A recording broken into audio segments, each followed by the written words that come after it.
Hi, welcome to another episode of Thaddaus Dawson Speaks, Liberation Through Valuation, where soul meets soil. Today we have none other than Miss Luana Graves Sellars. Now, I know you all are probably wondering, how did we get such an esteemed guest? She is a journalist. She is a broadcaster.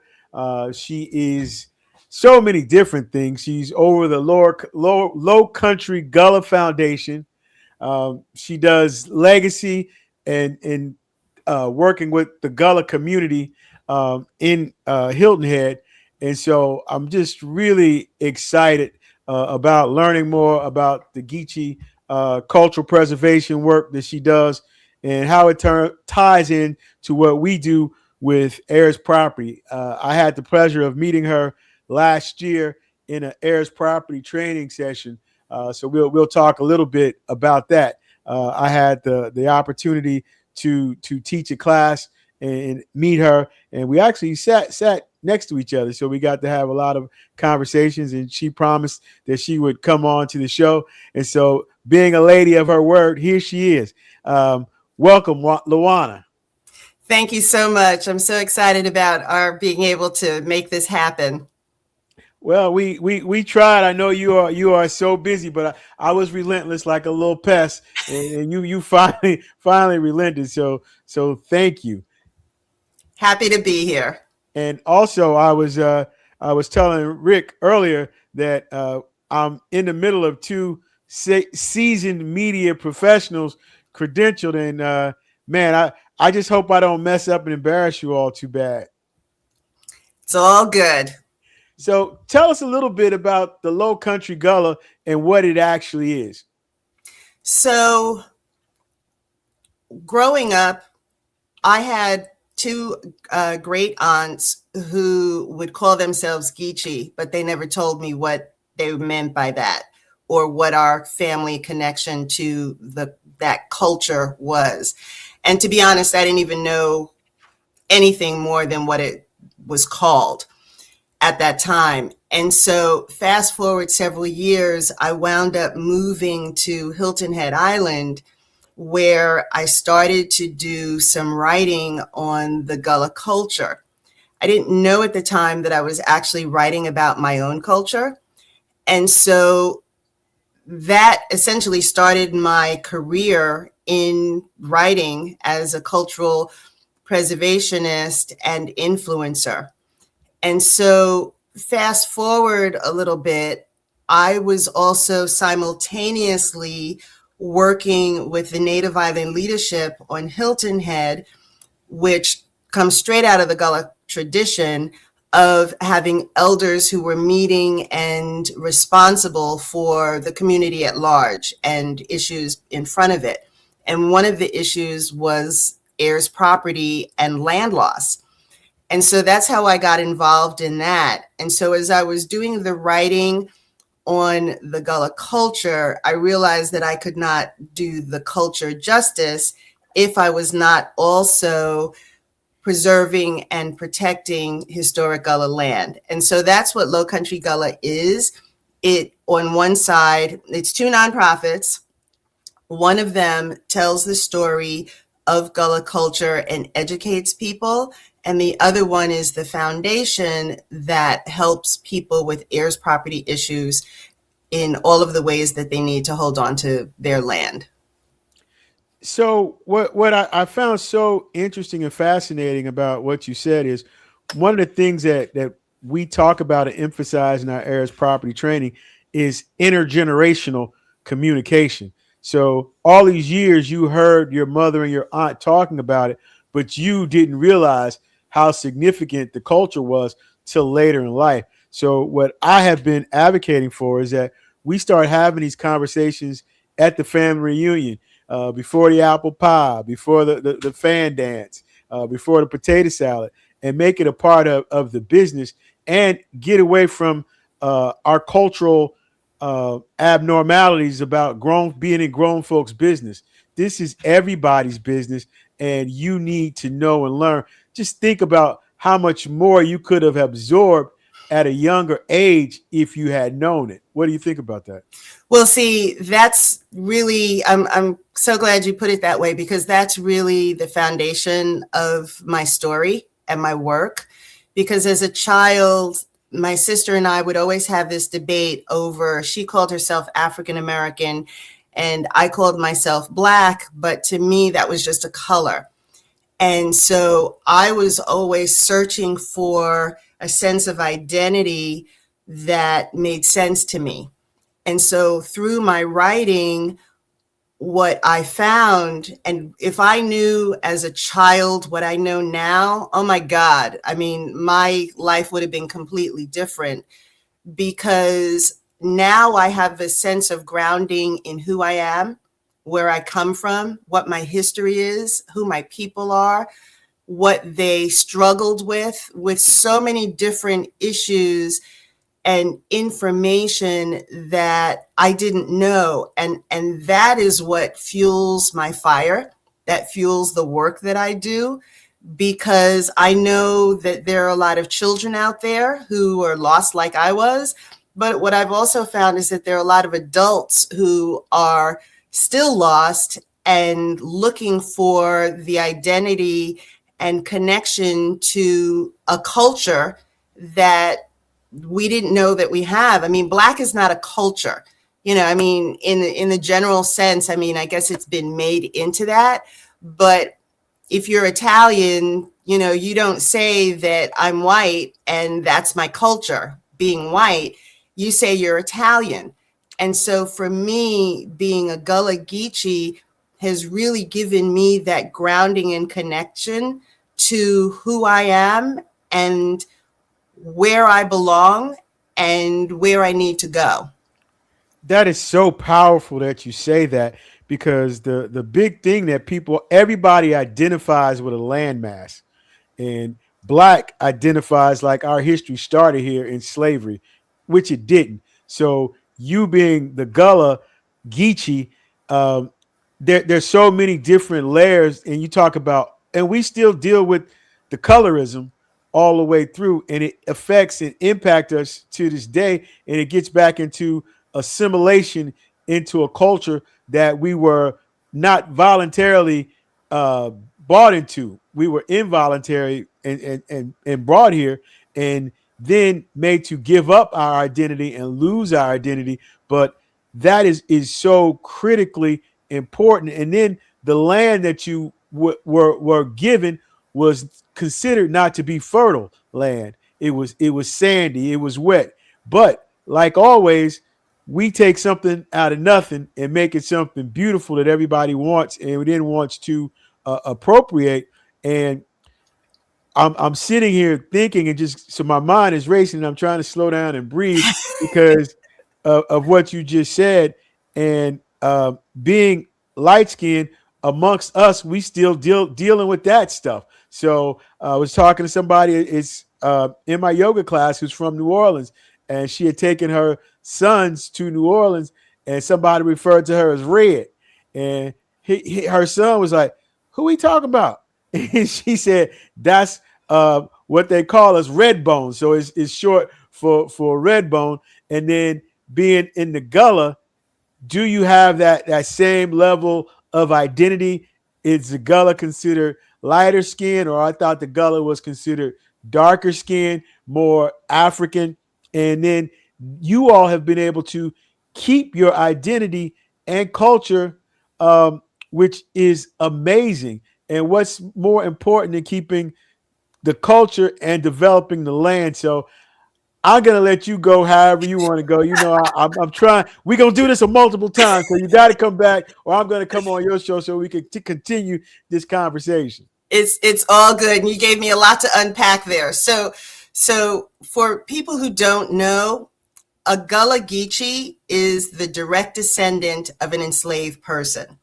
So to your point, that means that if you have ancestors that were enslaved and brought from West Africa, and there were 10 countries that they were pulled from or stolen from and brought to the coastline of the United States. One of the things that it actually is like a thorn in my side when I hear this, is that people assume that, well, my people came from Mississippi or Alabama or wherever else, that means I'm not Gullah Geechee. Well, guess what?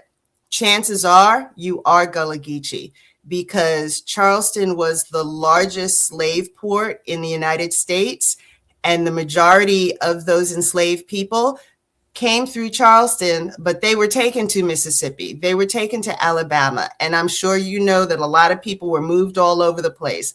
So not close to, the percentage keeps changing, but close to 95 to 98% of Black people in America, Black or African American, whatever you call yourself, who are a descendant of an enslaved person, you're Gullah Geechee. And so doesn't matter if you are dark, as my aunt would say, dark as a boot, or as light as me, or even lighter, mulatto, as people call, we're mixed, that we're calling people now. That doesn't matter. What matters is that you can trace your ancestry back to an enslaved person in the United States that came through Charleston, or throughout the Gullah Geechee corridor, which is from North Carolina, like Wilmington-ish, Jackson, North Carolina, all the way down to St. Augustine, Florida. And the culture has been found, and the language has been found is even further than that, all the way down to Key West. So the population of Gullah Geechee is tremendous. And people, what sticks in my side is that people say, well, my grandmother was a Gullah or a Geechee or whatever. And well, guess what? That makes you a Gullah Geechee too. And so, and I don't understand why, there is that disconnect, other than once upon a time that identification was something that was frowned upon, and it was a shame, that meant that you were country, or you were backwards, rice eating, all of those derogatory hooks that the Gullah Geechee were connected with. But when you look at the culture, when you understand the wealth of the knowledge that came with the Gullah Geechee, when you know that they were the best of the best of the best, that had a higher cost that was associated with them when they were sold, because of the knowledge and the skills that they possessed. When you think about all of those richnesses that come with the culture, it gives you a different perspective. Well, that is so right. But you said this in the beginning, being able to define yourself, and it came at a later in life, but better late than never. But never late is always better. So that's why I implore us to start talking to our children and giving them a sense of being and pride, especially as our history is being erased. But we are not helping ourselves by not having these conversations and having pride. If you allow somebody else to define who you are, you will never know who you are, and you will never have that sense of belonging and being, and always chasing something that doesn't fit you and doesn't fit your history. This is so incredible. I remember a movie in the early 90s called Daughters of the Dust, where they were talking about the Gullah Geechee, and that just came to my mind. I don't know how I tapped into that, but that was a beautiful story, and it talked about, I think it was like 3 or 4 generations of Geechee women and how they survived and all the things that they had done in order to survive. But the culture is so rich, and I'm talking about from the food to the music to the clothing. Now I'm going to shut up and you tell me. Well, it really is. And see, when you don't have something that you can be proud of, and as a child, I have a degree in Black history. Okay, so I've been studying Black history all my life. One of my aunts, Aunt Helen, who always proudly said she was a Geechee, she would always have these little pamphlets that looked like someone made in her basement, on a ditto machine, of history. And back then I didn't get it. But now I know that we come from a culture and a people who not only survived enslavement, but their ingenuity, their knowledge is what made this country great. The wealth that is along the coastline of the eastern coastline of the United States, that comes from the work that they did, but also the knowledge that they brought. And so when you look at yourself as someone who can be proud of that. I was not proud of my enslaved ancestors when I was a child. I was embarrassed. I was, and it's something that I still kick myself for, because as a child, I bought into the narrative that I was sold. The wrongness of history and the miseducation that we've been given. Now that I know better, I do better. And that's part of what drives me, because it's something to be proud of that everyone needs to know and be able to have that sense of identity and grounding that comes with it. So you just mentioned the word, and since you mentioned it, I'm going to go ahead and jump in there. Miseducation. So this is the 100th anniversary of Black History Month, founded by Carter G. Woodson, and his biggest essay or book to date was Miseducation of the Negro. Mm-hmm. I have done a takeoff on that and started a series called Miseducation of the Appraiser. And so this week, Wednesday, we'll be releasing our third edition of that. So I'm excited about that. But it is really important. And the miseducation erases our identity, erases our culture, which is something that we have the power to change. We have more power to do it now than ever. Before, it was passed down verbally and historically if we weren't allowed to write it down. Now we can digitize it, we can express it, we can explore it. And I really, really admire the work that you are doing. I'm excited for us to collaborate and bring Heirs property training to the area. So we'll definitely have that on the calendar. But you talked about the ownership of the land, but also what was bought to the Gullah to develop the land, and what that contribution looks like, and then through Heirs property, how that contribution has been taken away. And just can you speak to that? Absolutely. So Heirs property essentially comes out of the Civil War. It's a byproduct of the Civil War. And when Sherman was doing his march to the sea from Atlanta, one of the stops was in Savannah. And there was a group of pastors that met with him, and they had the conversation on what could be done. And so that's where part of the 40 acres and a mule and a lot of the Port Royal experiment ideals of the Freedmen's Bank, all of those things came out of that conversation. And so the land that is along the coast, you mentioned it earlier, I mean, it was garbage land. It was land that nobody wanted. You couldn't really farm on it because it was sandy and, marshy and all of that. And so that's why it was an easy, well, no one really wants it, so let's just give it to the formerly enslaved.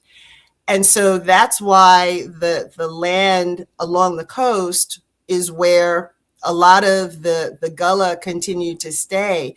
And they bought land. They were some were given land, but the majority of them bought land, and they bought it because they worked the land and they knew the value and the money that could come out of the land.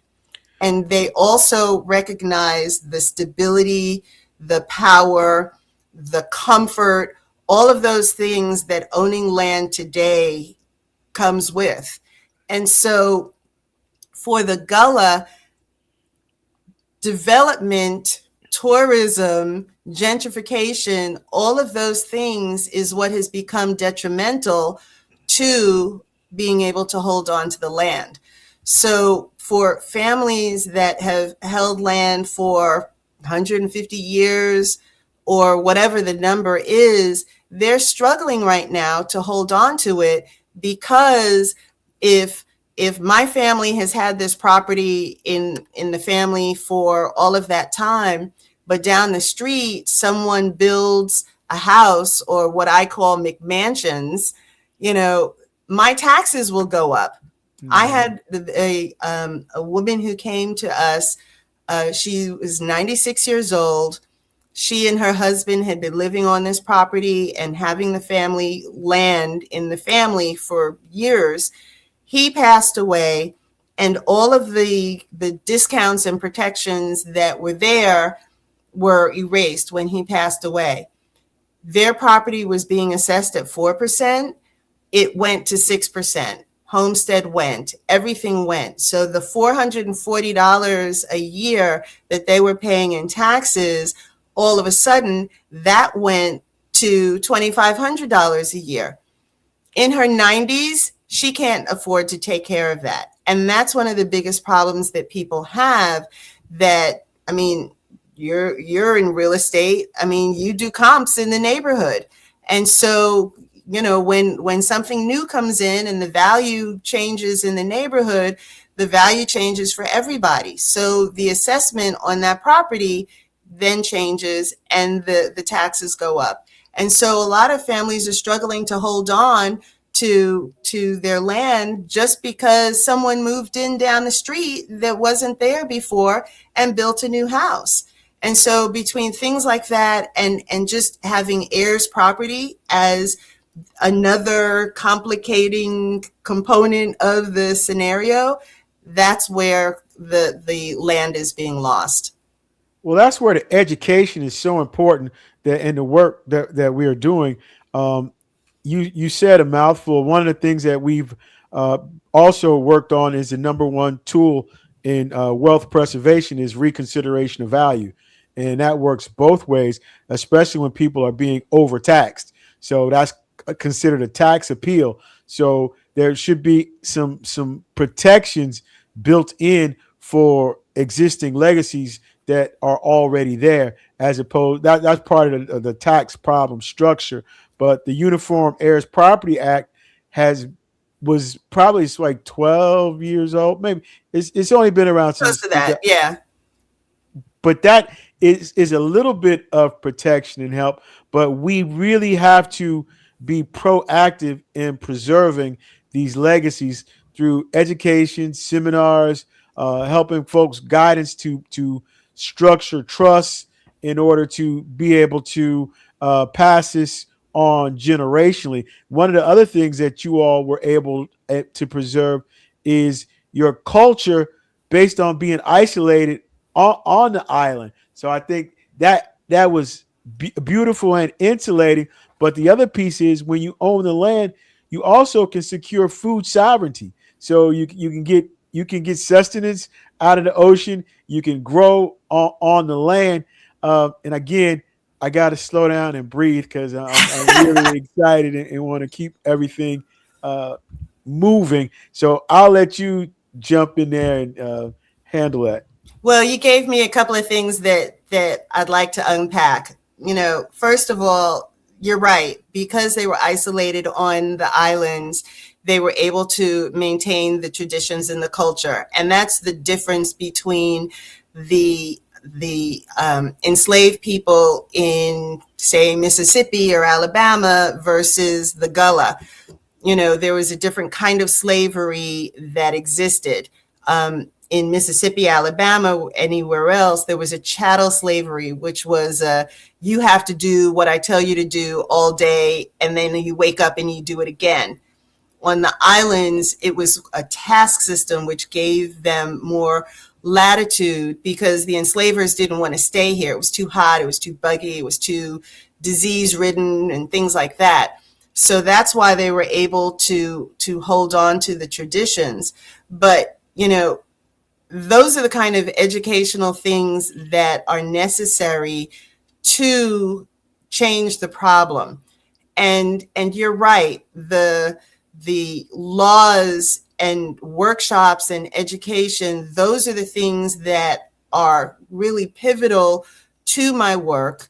We're always doing workshops. We're right now, we just got a grant that we're doing with the Lowcountry Legal Volunteers where we're trying to get people to get wills. We're offering free wills to people so that they can change the lack of documentation. The foundation is also working on laws. Some of the low-hanging fruit that exists that would complement the partition law that's out there, because there are so many different loopholes that developers and individuals are taking advantage of, which are preventing the forward momentum that people with heirs property are facing.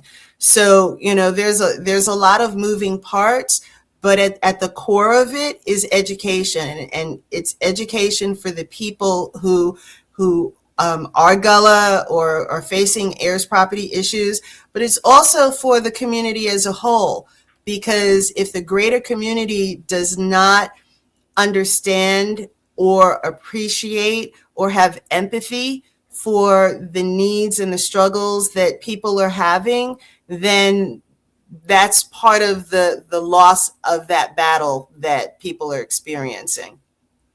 Well, you talked about the partitions and the fractional interest, and that's what I spoke about or teach about, and how it impacts the value once you fractionalize the interest.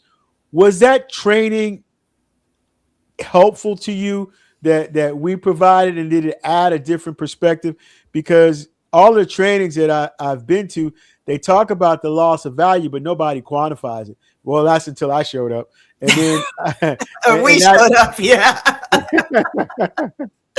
and it was just like kind of fitting together to me like peanut butter and jelly. So, and I've been blessed to be able to write the land valuation course for Mississippi State, and I'm writing for a couple of other places now. But I'm really proud of that training. But it also opened the doors for me to be able to meet people like yourself that are out there in the community doing such great and impactful work. And I'm able to develop these relationships. And, you know, I just try to stay in my lane on evaluation. I don't try to overstep, but the way I'm able to do it and articulate it is so important and resonates. Can you talk about how the valuation portion helped you? Yes, and thank you for the compliment. You know, my going to those workshops, I mean, I've been doing this for, gosh, at least 10 years, okay, working with heirs property. So walking in the door, I already had a great foundation of knowledge. Of course, I'm always learning and evolving and meeting people like you that further my knowledge or further the exposure that I get to what's going on, and the practitioners that are out there. So that's why I went. But, you know, one of the things that hurts my heart is that when it comes to the valuation of the land, that's where a lot of people are missing the boat. Because when people, let's use the Great Migration, when they left the South, that created a disconnect between the home place, right? And so today you have people who are still living on the land, appreciate the land, appreciate the sacrifice that it took to get the land for the family. But then you have the people who left who may have never seen the land, been on the land understand that. And so they don't value the land like it could or should be respected.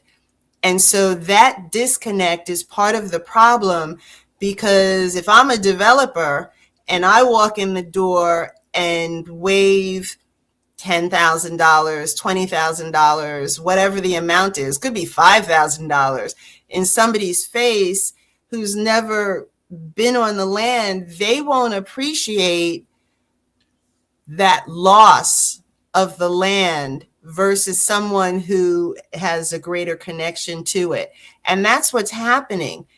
People are taking pennies on the dollar for the land, when in a lot of cases, that property may be worth millions of dollars, but people just don't understand what the loss of generational wealth that they're really giving up in accepting that, say, $5,000. So I refer to that as heritage value, and that's a theory that I've been working on developing, and it's really not quantifiable under USPAP, but I have used it in reconciliation and being able to reconcile to the higher value range, still staying within the confines of appraisal speak, so to speak. But that is why the conversations, the intergenerational conversations, are extremely important, and you got to start instilling in them in an early age that it is nothing to be ashamed of. It is a badge of honor to be able to connect to your lineage from whence you came. With that being said, how did you find your way back to the Gullah, and where did you grow up? I grew up on Long Island, and went away to college, came back to Long Island, moved south to Florida for many years. Did you ever visit the Gullah as a child for family reunions or aunts or relatives? Interestingly enough, my sister was roommates in college with a girl from Hilton Head who came from a Gullah family.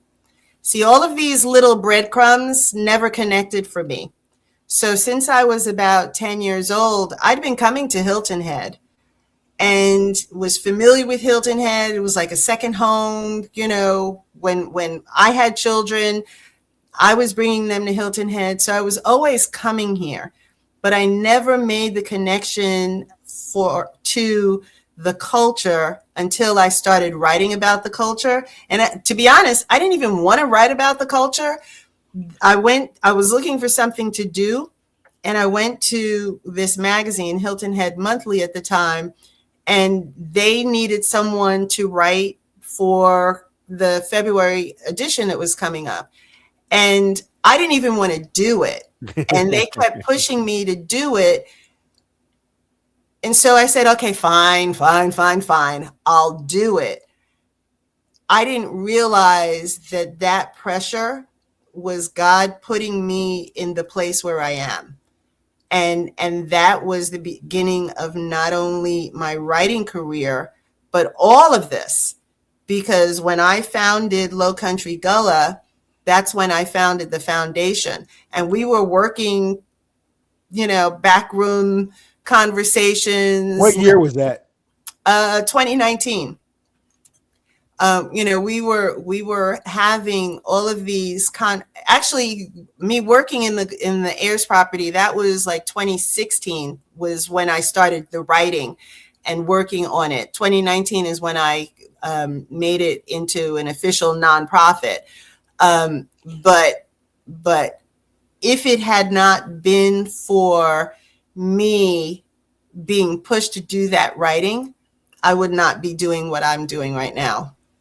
Well, I think it's a blessing. I tell people all the time, I didn't choose to do this. It chose me. Oh, it definitely chose me. It definitely chose me. And it's funny because I always talk about the amount of ancestors that are standing behind me and, embracing me and patting me on the shoulder and waking me up every morning with new ideas and new passion and energy to do what I've got to do. So Absolutely. And I know exactly what you're talking about. You say they're standing behind you. I say I'm standing on their shoulders and connecting. Well, And that too. They're that, they're that, they're beside, above, yeah, beneath. they there, they They're there. pushing me wherever I need to be. And whenever you don't want to do something, they just call you or push you or nudge you and encourage you. And it's such a, I mean, this is where soul meets soil. The spirit connects you and drives us forward and gives us an energy. So we are definitely kindred spirits in that regard. So I am just really, you found your way from Long Island down to Hilton Head Island. And I always have a funny story about Hilton Head Island. We visited there. My aunt used to have a timeshare, and so we visited there on my way to Tennessee State for my freshman year, and we always laugh about this. It was myself, my mother, my brother, and my sister in the back, and we were driving a Chevette, a four-door Chevette. Now everybody's behinds and spread a little bit now. I don't know that trip could happen again, and we came from Cincinnati to Atlanta with my stuff on the top of the car. We dropped it off in Atlanta at my aunt's house. Then we drove down to Hilton Head, came back, picked my stuff up. And this is a ongoing family thing because when we got to Tennessee State, I don't believe my father cut the car off. They threw my stuff out on the sidewalk. I think my brother might have helped me walk it in, and like 2 minutes later, they were gone. So you bringing back some memories. I remember because I had gotten a pair of Jams swimming trunks. They were plaid and red, and you couldn't tell me nothing. I was hot stuff. So a lot of great memories around Hilton Head for me. I'm excited to get back there and work with you and collaborate and bring Heirs property training to the area.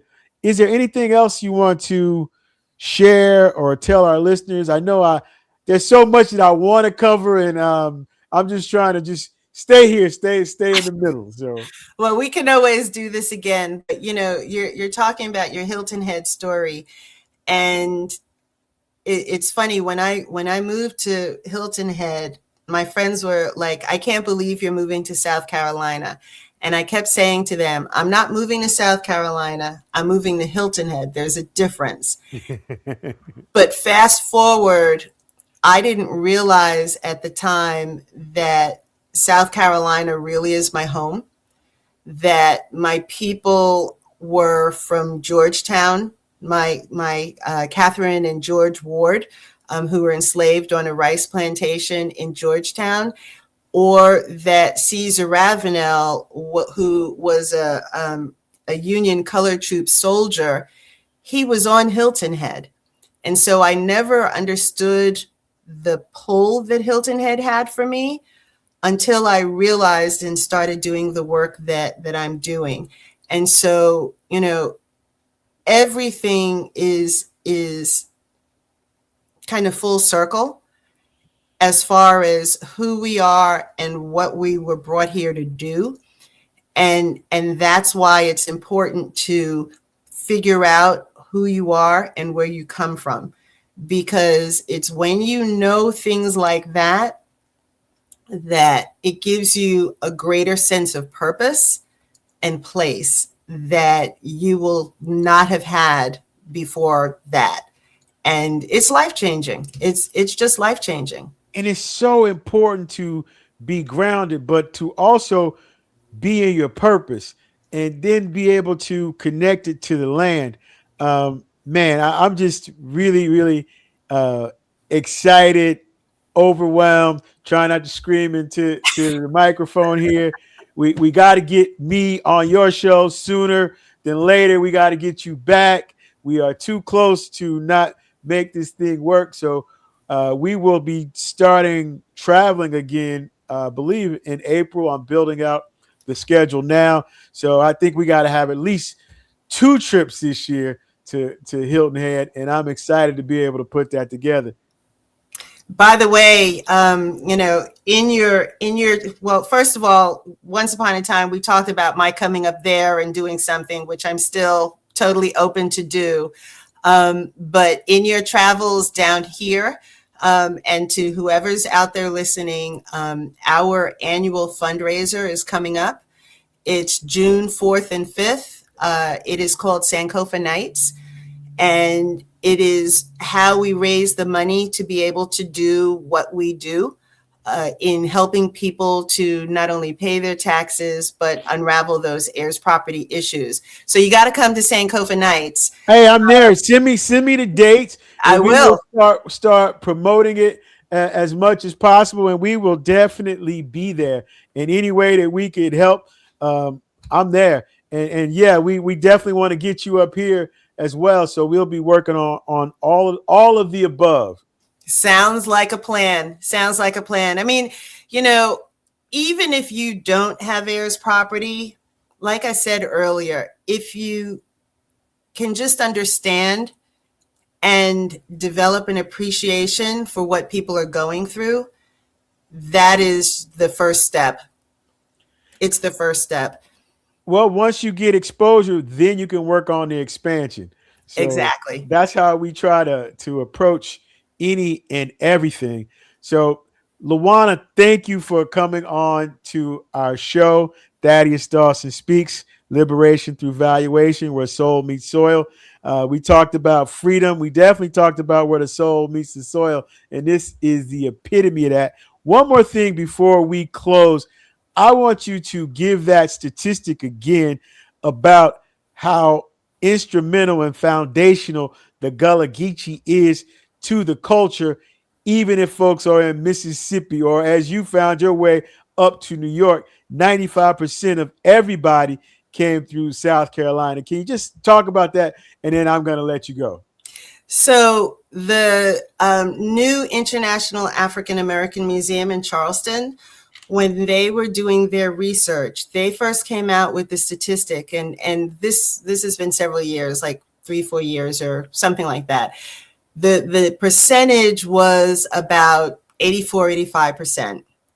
But because of the amount of enslaved people that came through Charleston, the port in Charleston, Gadsden's Wharf, was so active, the amount of people and the descendants that came from those people, the number keeps rising.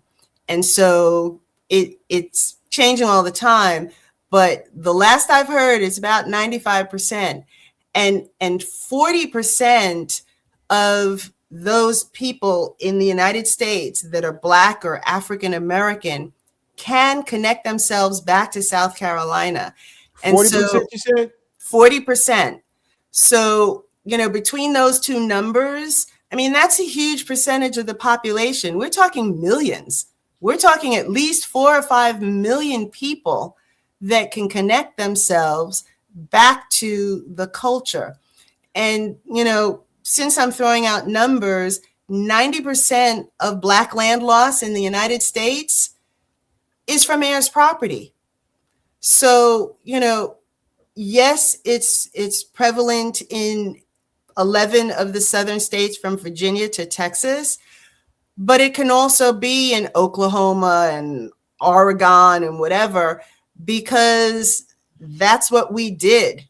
That's how we handled land and passing it on. And, since I'm throwing out numbers, close to 75% of us don't have wills.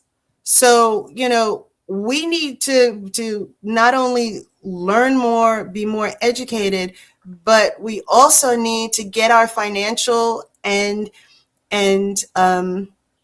asset lives together so that we can have that generational wealth that we're missing out on because of little things like a will.